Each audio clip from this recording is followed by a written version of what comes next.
This is Killer Innovations, a show about ideas, creativity, and how you can innovate. Welcome to the Innovator's Garage, where you learn to create your next game-changing killer innovation. Welcome to Killer Innovations. I'm your host, Phil McKinney. We are doing kind of an interesting story this week. As you've heard me talk on the show many times about the fact that innovation is not restricted to being done in Silicon Valley, but that it can actually happen anywhere in non-obvious industries and in some of the most unexpected locations. A few weeks back, we had a guest on our show talking about one of their investments along the same lines here in Paducah, Kentucky. So we actually brought the studio here to Paducah to introduce and talk to the founders of, now the name of the company is what, Lou? It's Finn Gourmet Foods. Finn Gourmet Foods. Lulu and John are here in the studio with us. So, Lulu, introduce yourself. Tell us a little bit about you. My name is Lula Lou, and I'm a co-founder and co-owner of Finn Gourmet Foods, and I have a PhD in nutritional sciences.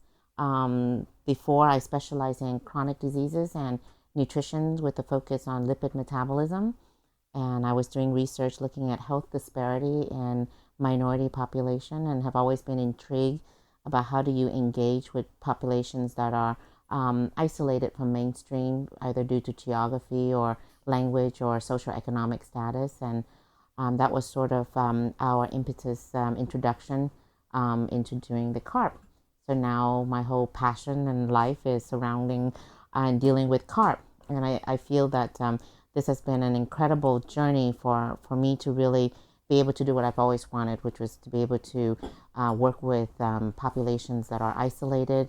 Always wanted to do missionary work, but didn't realize it was sort of in the backyard, and have felt that everything that I've been academically trained has really been geared to doing this, surprisingly. So, John, introduce yourself. Yes, I'm John Crilly. I also have a PhD. Mine is in health services research. I've got a master's in social work and a master's in public health, too, and that kind of sets you up for a life in academia. My population of choice was actually rural populations in the U.S., and I've worked with different groups, and I also worked with in the VA with people, and I did target the rural populations even in that work too. And part of what we're doing, Paducah is not this huge metropolis. It's not really urban, not rural right here, but we do feel we work in a rural area. So I do have to say that all of my training I have brought to what we do here, even though it's fish. We are working, and I am very, very involved in rural populations, which was a focus even as I was doing academia. So, Finn Gourmet, though, didn't start here in Paducah. Correct. He started in New Orleans. Actually, I have a little bit of experience in New Orleans. I was sent there by the White House after Katrina to rebuild the wireless network in order to allow the National Guard to come back in. Oh, excellent. So, I spent 6 weeks camped out and sleeping in the back of a flatbed trailer. New Orleans is part of the I'm sure you Katrina had recovery. But you started there. We did. But then you made the decision to move the business to Paducah to be closer to our supply source. Okay. We both came together in New Orleans to work with these isolated population. I was particularly interested in Native Americans and Vietnamese populations, and John was interested in the veterans that were returning back from the Gulf. And so he was at Tulane and I was at LSU. And we were doing these field works in the community, and we ended up starting a not-for-profit organization called Community Empowerment Service Agency, CESA, to try to get these individuals and people in these communities to access healthcare in the mainstream, in the base of Tulane or LSU. And then the oil spill happened. So you can imagine New Orleans is like this, hot spot for all these kinds of natural and man-made disasters. And so a lot of the people we work with no longer had a job and couldn't support themselves or their family or, let alone getting health care. And so John came across an article on a flight home from a conference talking about Asian carp. And academically, we kind of thought, well, the people we work with, they have boats and they have nets. How difficult is it to yes, I know, how difficult is it to move from the Gulf into inland fishing? Well, there's a huge difference. It's actually more complicated inland, but we didn't realize that. And so, there was a lot of people from everywhere, from federal to private foundations and all of that, trying to come in and do on-the-job training and all of that. And Gary Locke, who was the Secretary of Commerce at that time, we met with him, kind of pitch our idea, and because we were working in the community, and he says, oh, I like it, give us an ironclad business plan and we'll support you. So we spent the next, 13-something months, driving around all over the place, researching this fish, sending it to our friends in different universities to see, is it safe to eat? Is it sustainable? And what can be done with this?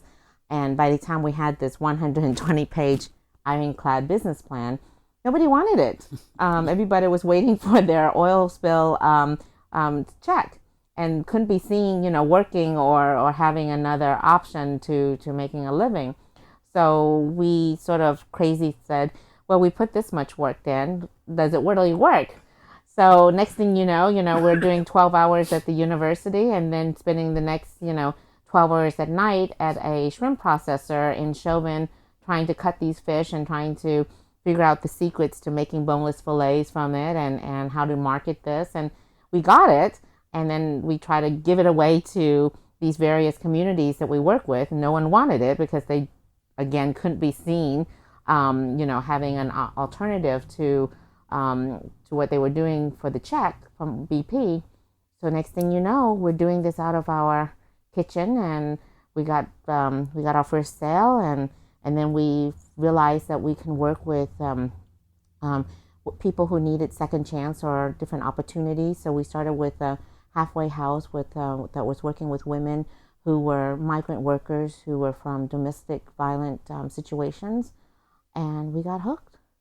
And then we realized that this is a fish that can really give people economic empowerment. Next thing you know, I kind of phased out from my job at LSU and did it full time. And then eventually he did it from Tulane and the VA. And then we needed more fish because we were getting more orders, and came to realize that Kentucky has really incredible amount of fish here, and people here believe that this fish can be an economic opportunity for them. And so we moved everything here in 2014. So 2014, you moved to Paducah. By June of 2014, we closed on the property here, and we moved everything up. And then we realized we had to put a lot more money into the rib shack that we bought in order to bring it up to code before we can open it. So at the end of 2014, we finally moved everything out of the storage facility down in New Orleans, and then we started working on renovating this. And so we opened November 2015. Wow. Yeah. How long were you, when did the business start in New Orleans? How many years were you? 2010. 2010, okay. So we had 3 years there. Yeah. 3 years there before you Right. brought it to to Paducah. We registered the business in 2010. We made our first sale at the end of 2011, and we're kind of ramping up. And then, 2011. Yes, 2011. Yeah, that's right. Wow. Yeah. But it's interesting though that of all the places, why Paducah? Because this fish is available all up and down the river systems. yeah. But it's not easy to catch. Yeah, definitely needed. So it was simply we had we have a large piece of equipment called a soft solid separator sold by a certain company, and it was that company's sales rep who sent a newspaper article to Lula that mentioned a certain fisherman around here that was catching Asian carp. So I asked if we had heard of him. We said no. She started to call around, and so if he had sent us an article from somebody from Mississippi, we may have ended up in Mississippi. But it turns out that there's so much water here, and the confluence of all the rivers and lakes. Well, you got the combination. Paducah is unique in the fact that you've got the confluence of Tennessee and Ohio. Yep. it's kind of this Yeah. pinch point. And then Yep. It you was have actually two the whole lakes. town was established because of that unique for river transport. Yes. And you have the For two the lakes. sending of Yeah. for the sending of the goods. Yep. I'm originally from Cincinnati, so my wife went to Evansville, so I'm kind of tied to the Ohio River in Yes. Right. some cases. Right. So let's hold that thought. We come back and want to talk a little bit more specifically about the Chinese carp and why it's such an invasive species here in the river systems. Sure. And we'll talk more about Finn Gourmet Foods All right. when we come back. So don't go anywhere. We're going to pick up this conversation with Lulu and John talking about Finn Gourmet. And we'll be right back after this short commercial break.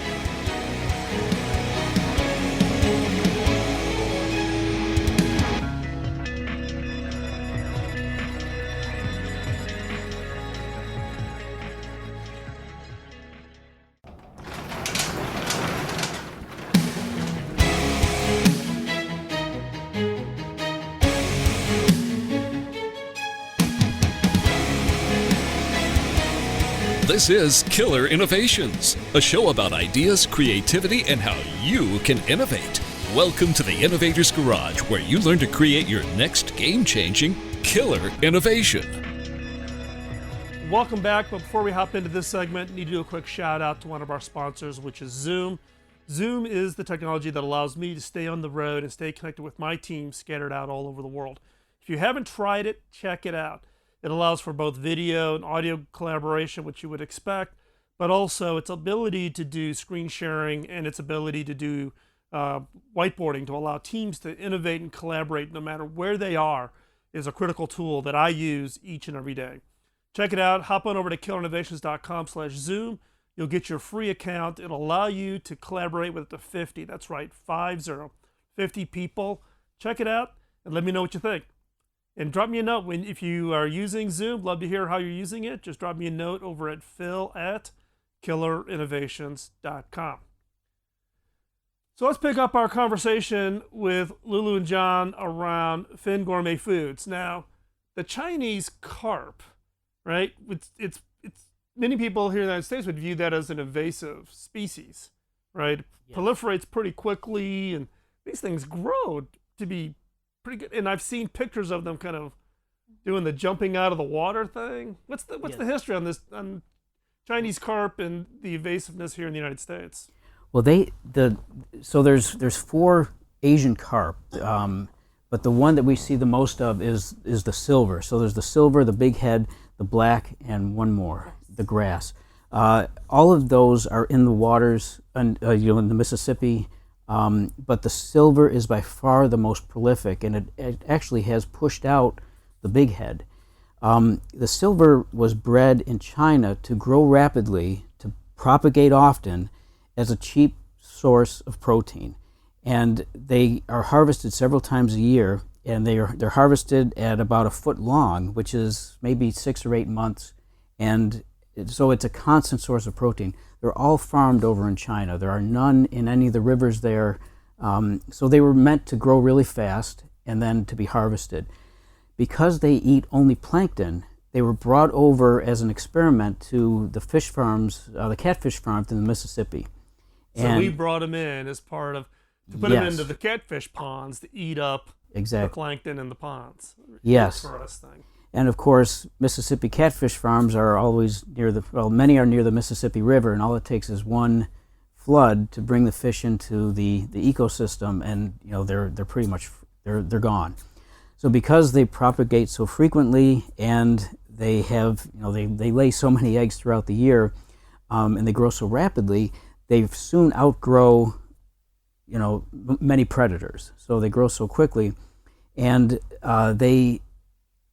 they're harvested at about a foot long from farming. But if you just let them out in the wild and they're not farmed at this length, that's when they grow to be tremendous. So they just don't stop growing. But over in China, where they're only farmed, they're stopped at a certain growth stage, and that's that. So we in the U.S. are the only country that has them to this extent in the wild. So we are unique in the world with this resource of fish. And the carp, there's over 15,000 species of different carps, but what's labeled as Asian carp, there's 4 species that falls under that. And it was brought over not like by someone who was raising it as a pet or anything. It was an understanding and an agreement between aqua farmers and U.S. wildlife fisheries and all that. So there's been stages of different carp invasive species. So the first was the black carp, and they were brought over to eat up the zebra mussels, and they did a very good job, and they were basically eradicated soon after they were brought over. And then in the 40s, they brought over the grass carp, which was to eat the vegetation again. And again, the same thing, flood happens and they went out in the wild. But they had been managed because of marketing and then also of the season. They only seem to proliferate during the cold weather. And then the big heads were brought over for the catfish farming, and then the silver was brought over at the same time. And then the silver now is outnumber all the other 3. You don't really see black carps anymore, and you don't really see grass carp anymore. Do they, if you look along like the entire Mississippi, Ohio River system, do certain species congregate in certain segments of the river system, or they're just everywhere? So of the 17 states that borders the Mississippi, they all have the silver carp problem now. And that's the number 1 invasive carp that is everywhere. And in the next 10 years, it will go everywhere else that any river that branches off them, any kind of waterways that branches off the Mississippi will also have this problem. So, okay, so it's invasive, grows rapidly. What's the good parts of the carp? What, obviously, with both your backgrounds and degrees, you obviously have looked into it. It's not just a fish because it's a fish. There's right. some other benefits. It's a tremendous fish. It is a tremendous resource that the U.S. have that we don't recognize yet. It is extremely high in omega-3. It is comparable to wild-caught salmon in terms of the omega-3 levels. But you're not getting the lead or the mercury that's involved because it doesn't eat other fish. And therefore, it doesn't store all of that. And so, because it's a filter feeder, it's like whales just simply filtering in all of the zooplankton. It's invasive because all of that plankton, which is the most simplest form of the food chain, provides fish for the other native fish as well. So if you got a fish that's hoarding all of the food, the other fish won't have access to it, so therefore they can't reproduce at the rate that they should be producing. So then you get this fish that's reproducing 3 or 4 times a year because it's eating of every nutrient that there is. It's also very clean. It's a white, flaky fillet. And when you eat 100 grams of it, at least 20% of that or 20 grams of that is pure fish protein. That's more than tuna. Wow. So in terms of nutrient and nutrition content, it's fantastic. You're not getting, people who eat fin fish worry about the antihistamine allergies and all that. You're not getting any of that in this fish.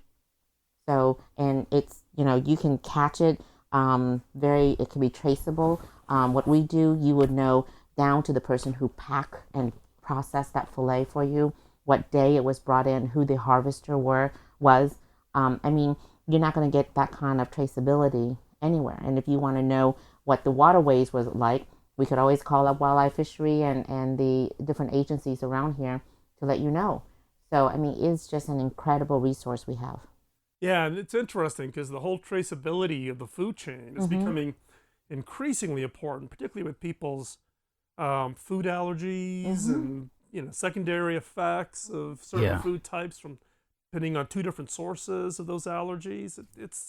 And actually, I think it was IBM's come up with this whole new system where Kroger and all the big, even Amazon now uses it for doing traceability of the food sources. That's interesting. I hadn't thought about that as another benefit of this. So don't go anywhere. When we come back, we're going to continue on our conversation with Lulu and John from Finn Gourmet Foods. And when we come back, we'll continue this conversation and talk specifically about the business now and where you're at and what the plans are for that. So don't go anywhere. We'll be right back after this short break.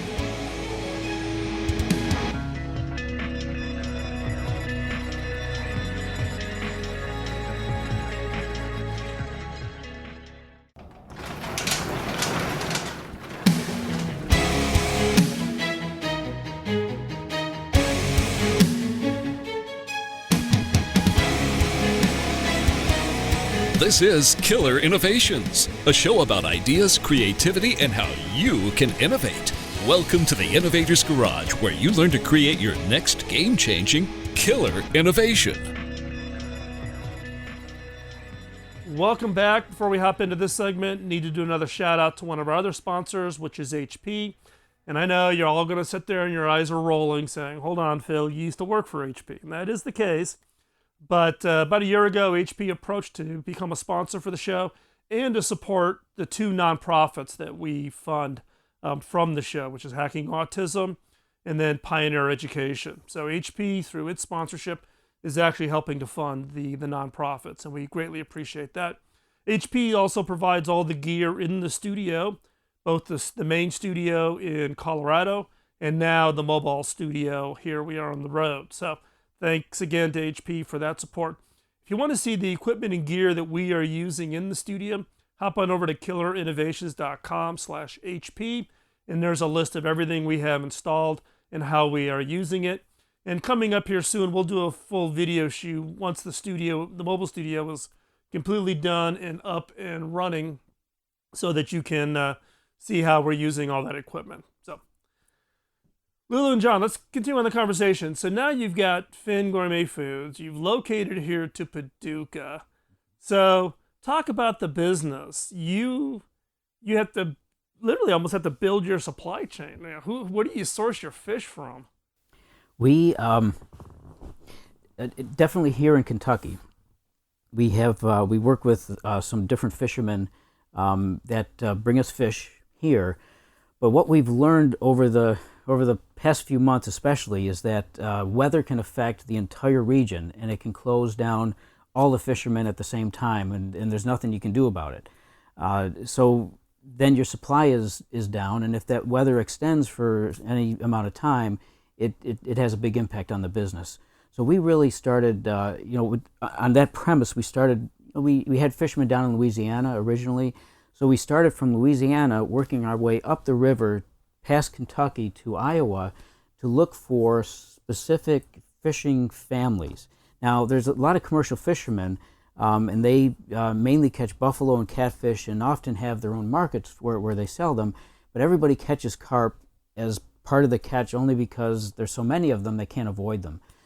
They have them, but kind of taking care of them and looking at them as a valuable product takes a certain type of pricing. You have to price the fish, not dirt cheap, they're garbage fish, but really this is a valuable fish that people like Finn want to buy from them, and we want it iced and taken care of. We pay a good price for our fish. So we're able to then incentivize fishermen to grab those fish, take care of them for us.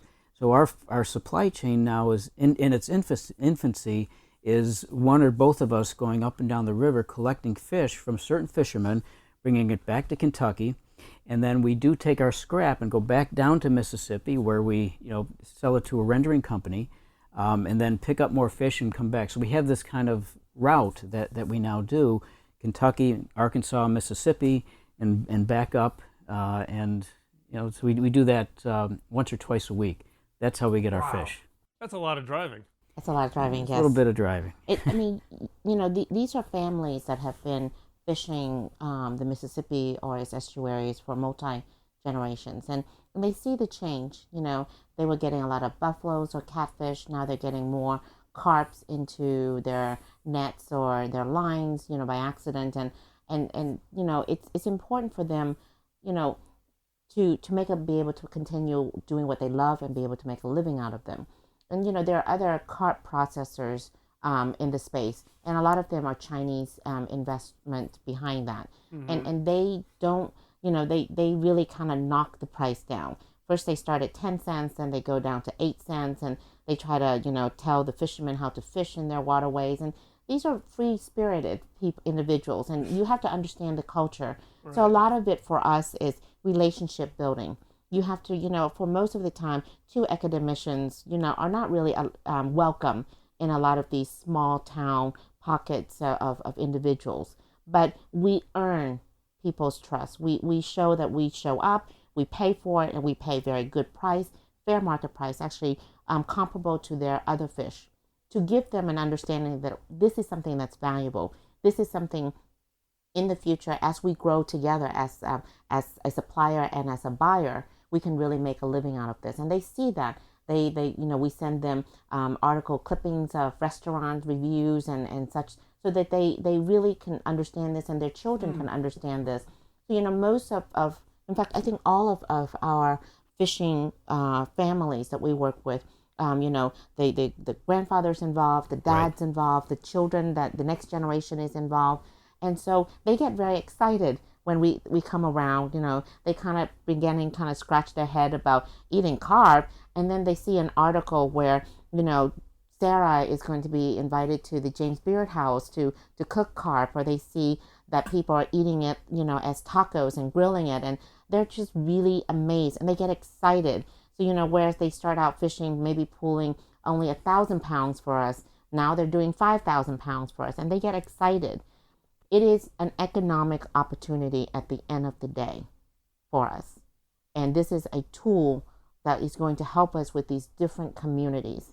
And, it's not silicone. Everybody wants to invest in the latest Apple or the latest gadget. But, at the end of the day, you still have to eat. Right. You still have to have the basic needs. And these are pockets that have been kind of forgotten and left. And but you've been successful at actually raising some money here recently. We've had to learn. But you have to, because we started organically, and as the business grow, we just don't have the resources to catch up with the growth. So we've had to really learn how to do that. Everybody thinks growth is good until you got to come up with the cash. Right. It's a problem that's good to have, but how do you solve it? There's a lot more work behind that. Yeah, exactly. Yeah. Exactly. So what does it take to process the carp? Because it's always been, I've read a bunch of articles as part of the research for this interview, that part of the problem is if you want to extract the bones, it's can be a tough process, or at least it's perceived as being a tough process. Yeah, I think one of the big problems is, so any fish factory will have machinery that does the filleting and the skinning and all those things, but because these are wild caught, they're all kinds of different sizes. Like a tilapia fish farm will harvest tilapia at a certain point. They're pretty much all the same size, so you can get a machine that is tailored to fish of those size, and you're all set. So you can't really take there's no fish processing machinery that will do it. So a lot of it is done by hand, but not every piece needs to be done by hand. As we grow and have more investment, we can buy these certain other pieces of machinery that can help us with these steps. So we need to, get to the white part of the meat, because we have two lines of products. One is boneless fillets, and the other is what's called surimi. It's a fish paste that is made from the meat, and there's a certain process that we have that is unique to us. Surimi is very common, but we've come up with a way to make it that you can do it inland. Every other kind of surimi is made by the ocean because it creates so much not polluted water, but waste water. A lot of waste out of the process itself. Yeah. So we've developed a technique to give the same quality that you would have with Alaskan pollock by Trident, but simply make it inland where we don't have that wastewater, and we conserve a lot in terms of what we, I guess carbon footprint, or what we put back in the environment. Because what we're trying to do is to manage the environment so that we can preserve the environment. We don't want to add extra stuff to the environment. Well, plus, because your product is dependent on having a healthy environment to bring the fish in. So, we would be what you consider an environmental impact company, and then also a community impact company. So of those two product lines that we have, they're both trademarks to us. We can develop nice, large, boneless fillets, the kind you see like a salmon fillet, or even a bigger than a cod fillet, but there's no bones, it is intact. Because, the fish grows up, I think the biggest one we've had is 107 pounds. And the bigger they are, the better the meat. We've had a lot of Japanese company coming over, and they're very distrustful and cautious of freshwater because they think freshwater fish has a earthy taste to it. So they'll go fishing with the fishermen. They'll come in, they'll pick one off the boat, and then they'll ask him to cut it for them, and they'll eat it immediately to see what is the true taste of it. And their jaw just drop, their eyes gets really round, and they're saying, you're making surimi out of a sashimi quality fish. Wow. That is a huge compliment. That's a huge. When we come back, I'm going to ask Lulu and John to kind of share also the lessons learned on their business just to get to this point, right? Because it's all the trials and tribulations of being an entrepreneur, and share with you their advice if they had a chance to go back. So stay right there. We'll be right back.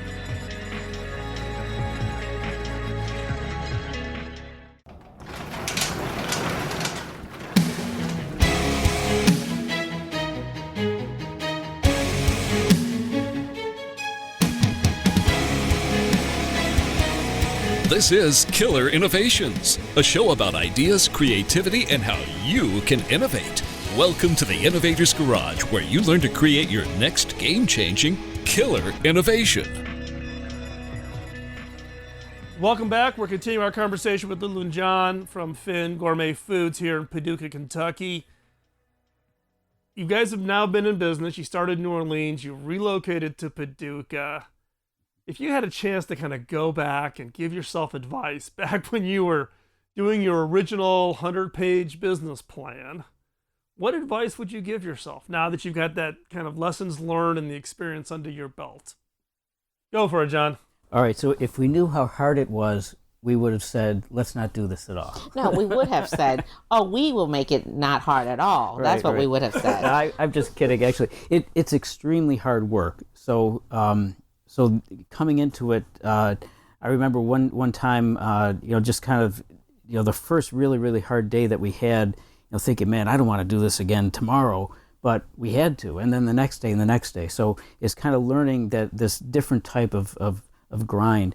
The second thing is that there's so many places you can give up along the way, but and sometimes you think, well, are we just shoveling this into this endless well? And for some products, that's probably true, but for this, we really felt, and we had done all the background to say, this has got a lot of potential here.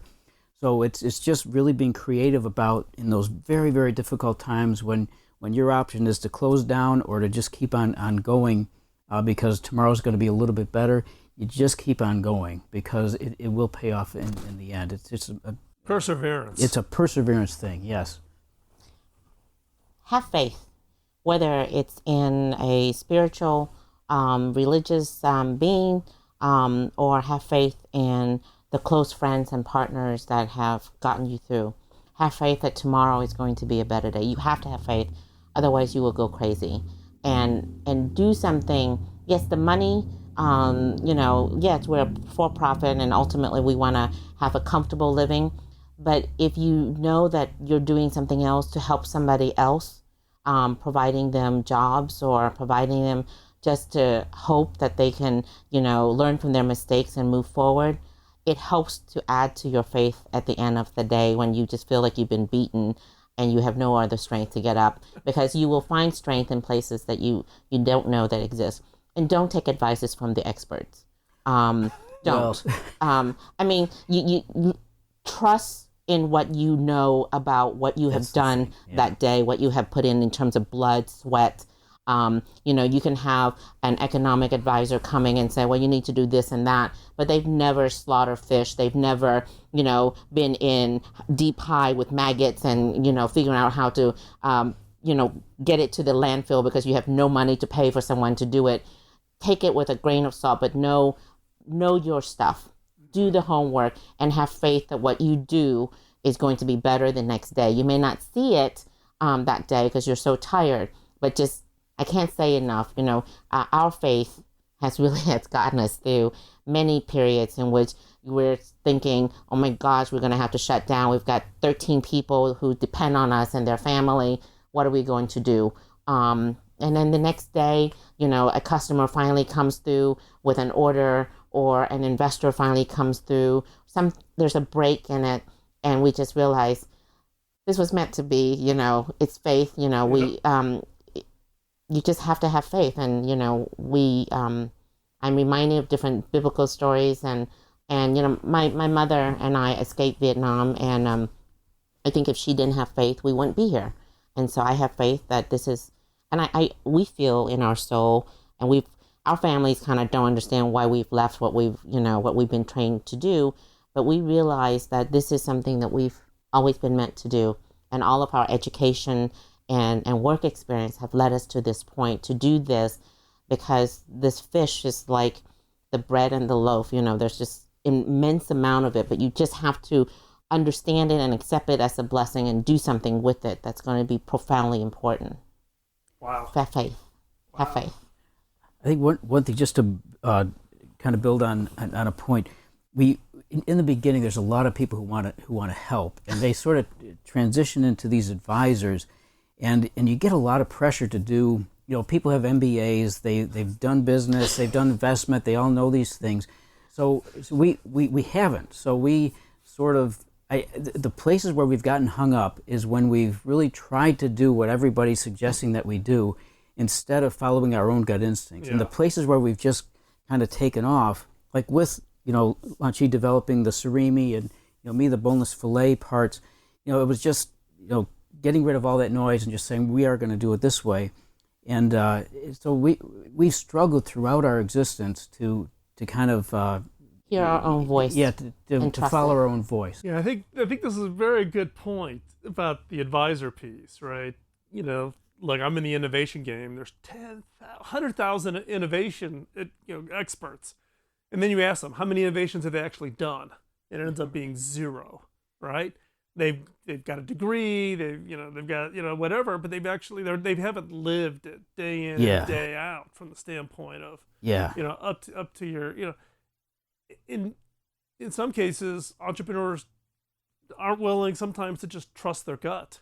Yes. Right? That's exactly it. It's that negative talk we have in our heads, like, oh, you don't know anything, you're new, you're a rookie, you're not the expert. Yeah. When in reality, that gut can get you a long way. That's an excellent plus point. when you're living it day in and Right. day out. I mean, we've been, in front of bankers and potential, investors, and they say, well, what does 2 academicians know about running a fish processor? And now I can say, I do know a lot. And my training as a PhD in academician, I'm a problem solver. I don't back down from a big challenge. We sit down and we methodically and rigorously go through our plans to solve our supply chain or whatever. So I'm a great problem solver. And that's what my training has brought me to do. Yeah. What have you done in terms of problem solving the carp industry? Yeah. That's cheeky and cheap shot, but you know what I mean. Yes. Lulu, John, I want to thank you for taking the time out today. It's been great to come visit Paducah, come back to Kentucky, where my wife and I got married, not too far from here. Very cool. Right over in Henderson. So it's been great to be back in town and checking it out again. And I just want to say congratulations on the success you've had and the impact that you're having here in Paducah, both with employment, but also with the environment and what you're doing with the Chinese carp, providing a great protein food source and the success for your business. And we'll stay in touch, and if we're back in the area, we'll stop back again. So if you're listening, check us out. We'll have all the show notes over at killerinnovations.com. With that, have a great week. Bye-bye. Thank you.